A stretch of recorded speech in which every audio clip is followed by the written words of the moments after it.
they lied to you about what it means to be a man.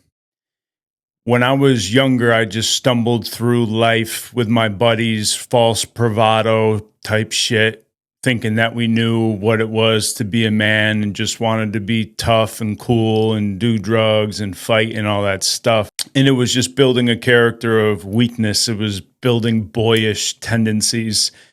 It was quite the opposite of what a real man is. Being a man, masculinity isn't about being hard. It's about being honest.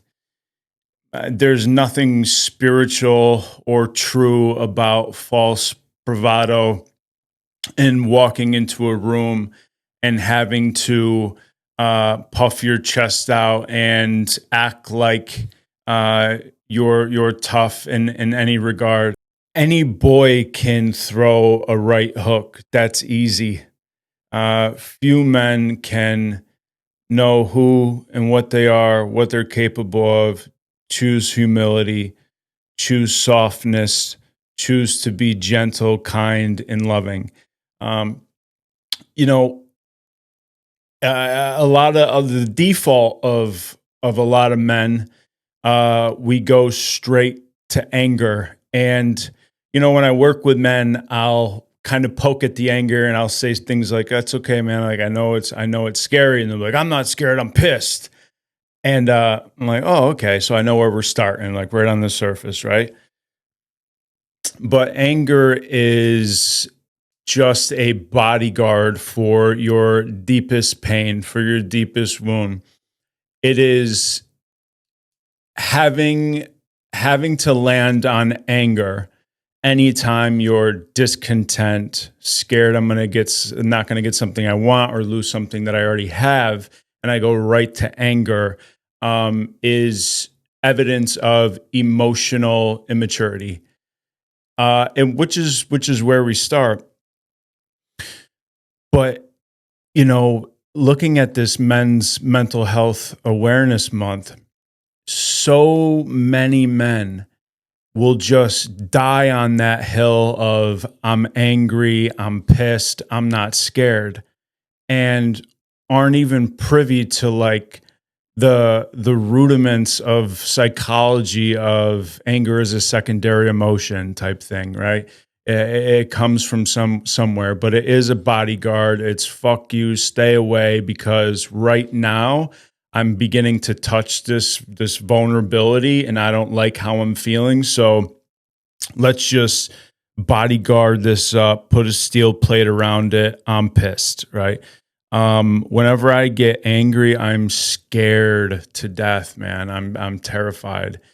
And I think we need to really work on what it means to just be honest with another man, to have an open book policy with at least one other man in our lives where we can bare our soul to, in humility, and help restore one another to some type of like a baseline of life. But here's the thing, man, like most men will go their whole lives suffering in silence because they were never able to give a voice to the wound that happened when they were a kid. A lot of men will suffer in silence for years, tormented by never having the father that they wanted, or having to bear the weight of a father that they didn't want. And they didn't have anyone to show them how to navigate that. And so, we build these resentments. And like a lot of the men I work with, it's interesting. And I was the same way. It's like, we have so much hate, towards the parent or the father or the mother, whatever, and be like, I never want to be like my father. I'm nothing like him. And like we spend so much energy trying not to be the father that we inevitably become that thing. We become the parent. And it takes the eyes of another to show you your ears and be like, I don't know, man, kind of seeing a lot of the same characteristics here. But it's as cliche as the whatever we resist persists, right? It's like we spend all this resentment and fear around resisting an image, a person, an identity, that we keep it right there in the consciousness, and then it inevitably it just builds into our day-to-day life. We don't know how it happened, right? But we actually do. It's like I'm giving it attention every single day. I'm letting it move me, move my choices, move my thoughts, move my relationships, everything.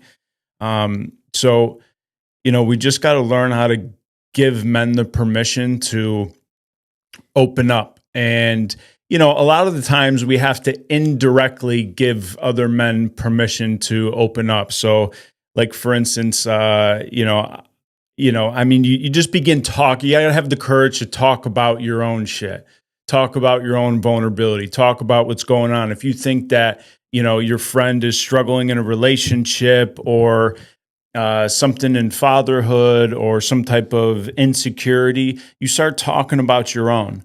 And when you talk about your own, you kick the door open, right? And you roll out the red carpet, and you're indirectly creating a safe place, hopefully, to say, hey man, I'm okay with my insecurities. I'm okay with the worrisome thoughts that I have and the fear. And, I just want to talk to you about it. And you just throw out an olive branch little by slowly, because there are men in your life that are dying to talk to somebody, dying to get a hug, dying to hear someone, hey man, if no one told you today, I love you and I care about you, So, listen, mental health is a huge, huge thing. And this world, unfortunately, tells men that it's not okay to be scared, when fear is just a part of the deal, man. And, being angry, it's not the source, right? Like, it comes from somewhere. So, I don't know. I guess, like, we can indirectly help other men when we insist upon becoming a healed, vulnerable, honest man ourselves. So look out for the other men in your life. Call the homie, ring them up, say what's up. Don't just text, call them, stop by the house. Lean in, man, lean in, because there's somebody waiting on the other end of that phone, like praying that call would happen, and they may not know they need it. So, anyways, just, iron sharpens iron, right? Peace. Yep.